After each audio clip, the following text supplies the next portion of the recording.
Good day, Mr. Mayor, members of the council, and residents of the city of Oxnard. I'm Philip Molina, Oxnard City Treasurer, and I'm presenting this day the first quarter of 2021 investment report, which is for the period ending March 31st, 2021. You can see that on March, the amount of cash in our Bank of America bank accounts have decreased substantially from the amount of January 21, when we had 106 million, and now we're down to 66 million. And the difference being primarily the amount that we've increased in the investments. Of course, our goal is to invest 100% of all available cash. As of, I think, April of 2020, we invested 95% of our idle cash. As of March 31st, 2021, we have 77% of all our available cash invested. And obviously, you want to invest everything that's possible because that's how you generate money for the city. When we look at the investments themselves, as of March, the cost of the investment was $232 million. The par or face value was $231 million, while the market value was $230 million. Notice the difference there. Now, the loss of $1,146,000 is a representational or a calculated loss only.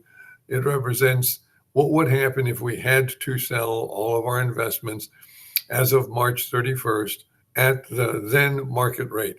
We would have lost $1,461,000.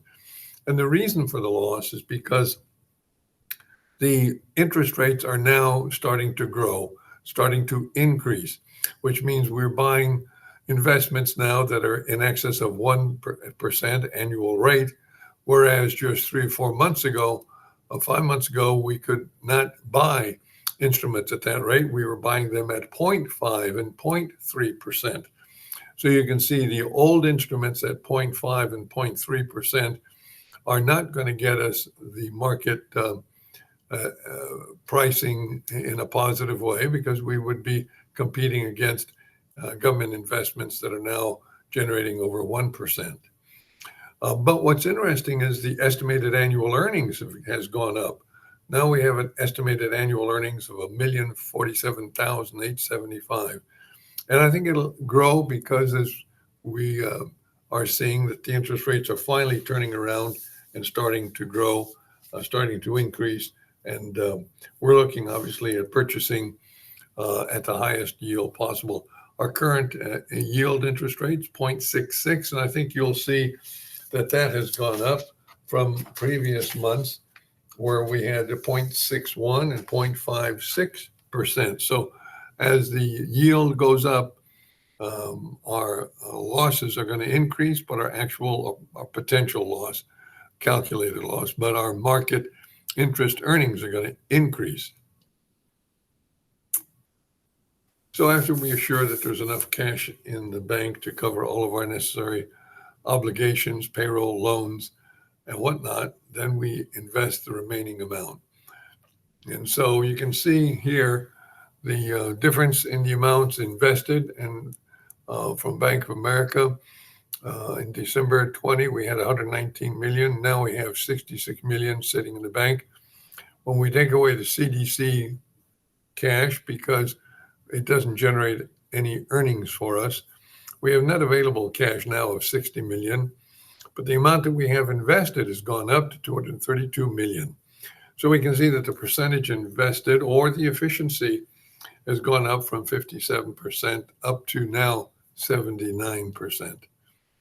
And so to look at our investments on a maturity basis and how much we have in each year, I wanted to present this graphic report. It shows that we have enough in our current investments, very short-term, 1 year or less investments of 84 million. 1 year investments are 13.4 million. 2 year investments are 26, and you can see that our 5 year investments are at 79. We want to even out this graph in the future so that there's a gradual decrease in the amount that we have invested from starting in 2026 with a higher amount and then decreasing gradually to the 2022 period.